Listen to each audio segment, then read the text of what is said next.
بس انا عارف ان جون ادوارد يعني الزمالك البنك الاهلي هياخد، خلاص اتفقوا، هياخد مصطفى شلبي مقابل 35 مليون جنيه. البنك الاهلي بقى هيشتري سيد نيمار بشكل نهائي مقابل 25 مليون جنيه. اوكي، يعني لما نيجي نطرح الرقمين من بعض هنلاقي الزمالك هيدفع 30 للبنك الاهلي في احمد ربيع، والبنك الاهلي هيدفع للزمالك 60 مليون. يعني في الاخر الزمالك هياخد 30 مليون جنيه بعد الصفقات دي. الزمالك هيبقى واخد 30 مليون جنيه فرق فلوس. احمد شريف، شيكو بانزا اللي هو اللاعب الانجولي، المهدي سليمان، احمد ربيع، وعمرو ناصر. الصفقه بقى اللي انا كنت بكلمكم عليها الفتره اللي فاتت، عمرو ناصر مهاجم فاركو. انا برضو بقالي الفتره اللي فاتت عمال اقول لكم عمرو ناصر عمرو ناصر يبقى الاثنين فراوده بتوع فاركو، عمرو ناصر واحمد شريف، الاثنين هينتقلوا او هينتقلا الى نادي الزمالك. دي الصفقات حتى الان بالنسبه لنادي الزمالك. وسامع كده في كلام ان صلاح الدين مصدق هيطلع اعاره، لا المدافع المغربي صلاح الدين مصدق، يعني الزمالك بيحضر له اعاره خلال الساعات القليله القادمه. صلاح الدين مصدق كده. الزمالك عنده بنتايك ومصدق وسيف الجزيري والجفالي اللي هو التونسي وشيكو بانزا، دول 5 قفلوا. بس الزمالك انا عندي معلومه ان هو بيجيب اجانب تانية، فهيمشي من الاجانب اللي عنده. الجزيري ومصدق يعني بنسبه كبيره مش هيكونوا موجودين في الزمالك الفتره الجايه.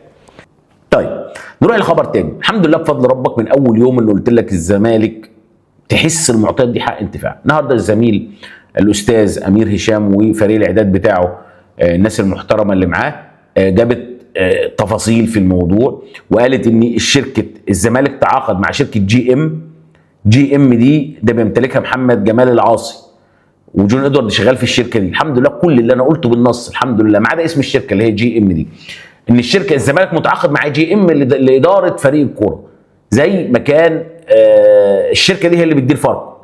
شركه جي ام التي يمتلكها محمد العاصي هي من تدير نادي الزمالك حاليا، وجون ادوارد ملوش عاده في نادي الزمالك، عشان كده هو ما بيروحش النادي. وعلى فكره في اتجاه كبير جدا فرقه الزمالك تتمرن بره النادي.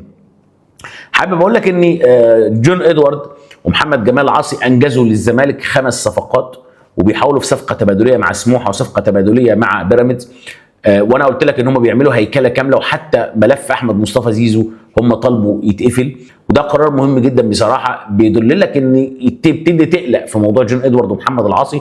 وانا عايز اقول لك حاجه، محمد العاصي مختلف معاه، لكن محمد العاصي شاطر جدا جدا جدا جدا في شغلته. البنك الأهلي يرعى الزمالك بأحمد ربيع، اللاعب الذي كان الأهلي يرغب في التعاقد معه، ورفضوا أن يبيعوه للنادي الأهلي بالإضافة إلى 30 مليون جنيه.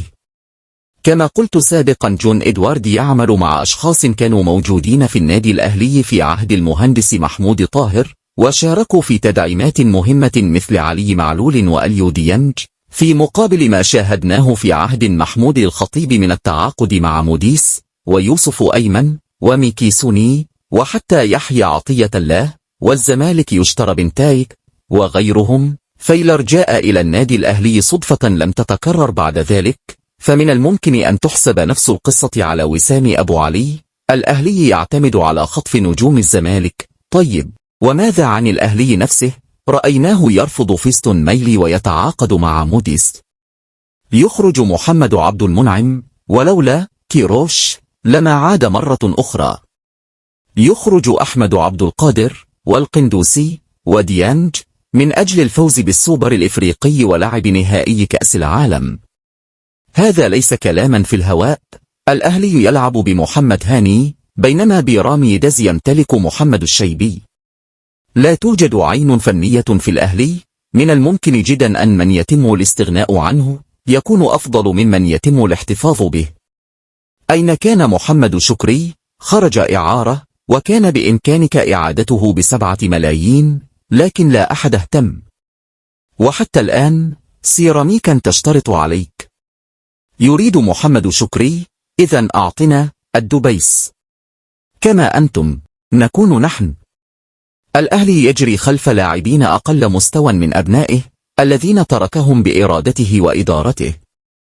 سواء الظهير الأيسر الأساسي في بيراميدز أو الظهير الأيسر في سيراميكا. الأهلي يفتقد الرؤية في زمن محمود الخطيب. عمر الساعي الذي جاء الموسم الماضي لم يلمس الكرة، والآن أين هو؟ والأموال التي صرفت عليه، نعم، من الممكن أن يحمل لاعبو الزمالك السابقين الفريق الموسم المقبل، لكن كيف تضمن أنهم لن ينقلبوا عليك أو يرحلوا كما فعل وسام؟ ثم ستجد نصف صفقاتك من نوعية يوسف أيمن ويحيى عطية الله وميكي سوني وموديست، بينما لاعبوك المميزون مثل أحمد عبد القادر، أسامة جلال وناصر ماهر إما في بيراميدز أو في الزمالك. والزمالك يبني. لا تنخدع بالموسم القادم، إنه مشروع بناء يمتد ل3 سنوات، وستراه يعود. كما قلت سابقا، أن تأخذ من أديداس مبلغا معينا وهو يأخذ تقريبا نفس المبلغ من نايكي. بمؤشر ماذا؟ البنك الأهلي، وكذلك كل الزملكاوية. وبالتليفون يا عزيزي، بالتليفون. ليس فقط اللاعبون الذين ترغب فيهم يذهبون للزمالك، بل أيضا يتم دفع أموال للزمالك في المقابل. أنا تسير في طريق، والزمالك وبيراميدز يسيرون في طريق آخر. أنا تسير في اتجاه، وصن داونز قبل أن يحصل على أموال كان يتفوق عليك في المواجهات المباشرة، فما بالك الآن وقد أصبح يمتلك أموالا أكثر منك؟ إلى أين سيصل؟ وأنت إلى أين تسير؟ هل النادي الأهلي يتطور أم يتراجع؟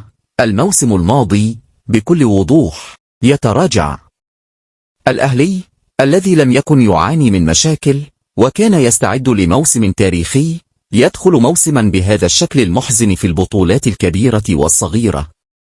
ينسحب من الكأس ويخسر السوبر الإفريقي، ويكسب الدوري بالشكل الذي رأيناه في المباراة الأخيرة.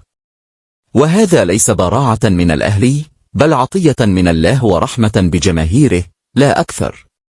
بيراميدز هو من خسر لك مباراتين، أنت لم تفز بهما، بل هو من خسر. الأهلي لا يسير في الطريق الصحيح، وفي النهاية نحن من نحترق دما. بقاء أحمد عبد القادر في النادي الأهلي أمر بالغ الأهمية. لا ينبغي الاعتماد فقط على قرارات الكابتن الخطيب، فمعظم قراراته كانت خاطئة، وهذا ما شاهدناه في السنوات الماضية. تذكروا ما حدث مع ناصر ماهر ومحمد عبد المنعم والقندوسي وغيرهم، بالإضافة إلى محمد شكري وبيكهام ولاعبي بيراميدز الذين سبق لهم اللعب في الأهلي. شهد موسم 2025 في الكرة المصرية منافسة محتدمة بين الأهلي والزمالك وبيراميدز، حيث حافظ النادي الأهلي على موقعه كأحد أقوى الأندية في القارة الإفريقية، محتلا المركز الأول إفريقيا والمرتبة 46 عالميا حسب تصنيف الاتحاد الدولي للتاريخ والإحصاء IFFHS، رغم تراجعه الطفيف في تصنيف فوتبول داتابيز من المركز 54 إلى 55 عالميا، بينما أحرز لقب الدوري المصري الممتاز للمرة 44 وفاز بكأس السوبر على حساب الزمالك. أما نادي بيراميدز فقد كان نجم الموسم الأبرز بعد تتويجه بلقب دوري أبطال أفريقيا لأول مرة في تاريخه على حساب صن داونز، وبلغ نهائي كأس مصر الذي خسره أمام الزمالك بركلات الترجيح، ما ساعده على القفز في التصنيفات العالمية إلى المركز 48 حسب IFFHS و121 عالميا في فوتبول داتابيز، وذلك وفقا لما نشر في صحف اليوم السابع والمصري اليوم وكورابلس.